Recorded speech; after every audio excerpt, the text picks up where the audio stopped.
سلام به همه متخصصین زبده حرفه موشکافی. آقا این سیدعلی بوکسوری بود که تو رینگ ژنو به جای دوپینگ کردن زهر کوب کرد. اینو شما قبول داری؟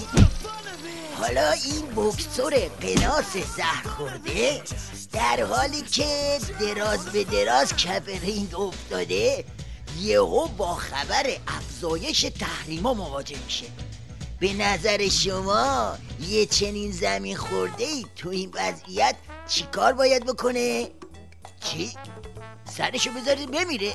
ای بابا، طرف آخونده، جون میگیره جون نمیده، رو داره این هوا.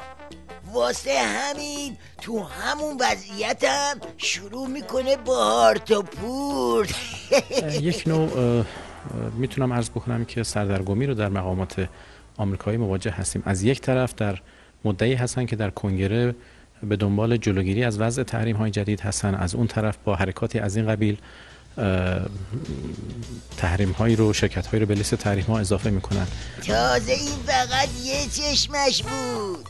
سیدعلی توقف موقت مذاکرات تو وین رو هم چسبون به دم این تحریمای جدید تا مثلا جس بگیره که آقا بله شما تحریم کردید، ما هم مذاکرات رو نصف کاره گذاشتیم و برگشتیم. به نظر من تصمیم بسیار منطقی رو وزارت خارجه اتخاذ کرد، تیم رو برگردون و در حال حاضرم به نظر من شورای عالی امنیت ملی هست که باید تصمیم بگیره برای ادامه روند چه کاری رو انجام بده. نمیخواد شورای امنیت به خودش فشار بیاره تصمیم بگیره. تصمیم به زهرخوری قبلا گرفته شده حاجی. تحریمام که جدید نیست، مگه جدیده؟ اگرچه آمریکایی ها مدعی هستند که این تحریم ها جدید نیست و ادامه تحریم های قبلی هست و این شرکت ها رو به خاطر نقض تحریم های گذشته در لیست تحریم قرار میدن، ولی از نظر ما این خلاف توافقی هست که ما در ژنو داشتیم. بابا بیشتر از این لگد به روح امامت نزن اولاغ. چی؟ روح توافق چه کشکیه؟ بالاخره تیم مذاکره کننده واسه چی از ژنو برگشت؟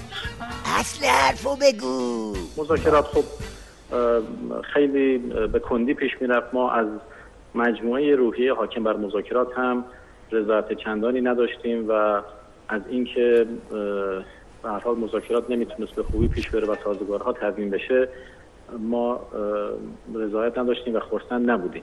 خب مسائل جانبی هم اضافه شد، همون بحث تحریم ها و بحث بالاخره بعضی اظهارات و گفته های مقامات مختلف آمریکایی و اروپایی و نهایتا ما دیشب به این زمان رسیدیم که بهتر هست که هیئت ما ادامه مذاکرات رو قطع بکنه و برگردن دوستان و همکاران ما و ما یک مشورت و بررسی ها و ارزیابی های بیشتری داشته باشیم و با توجه به جنبندی که خواهیم کرد ادامه مذاکرات رو تصمیم بگیریم در موردش.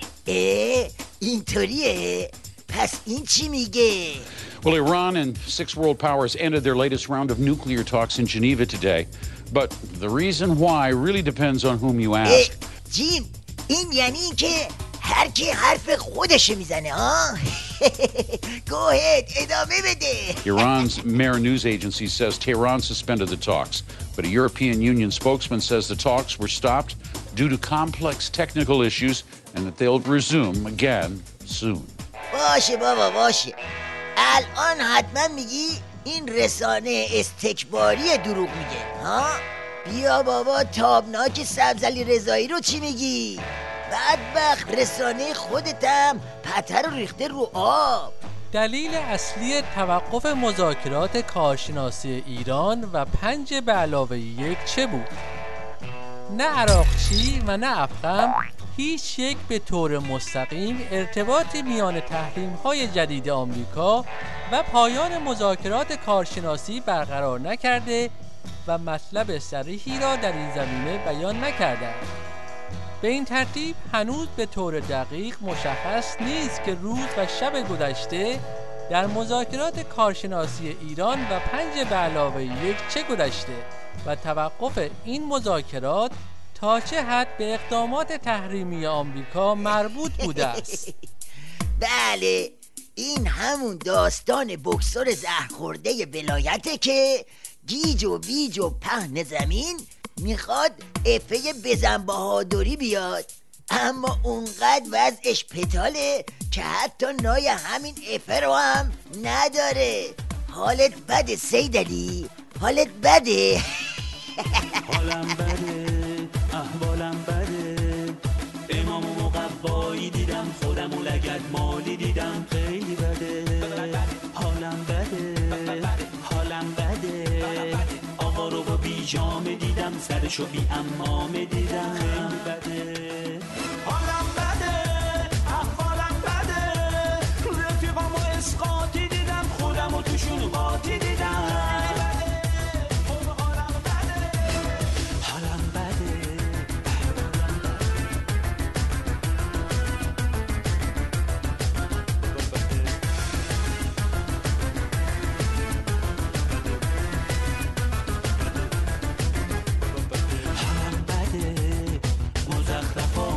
نده یه لرزی هست که منو تکون میده، تکون میده، آخ تکون میده.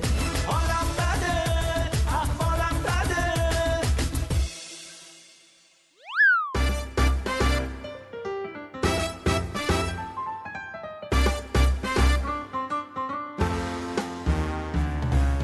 بحثای داغ و شفاف با آقای موشکار.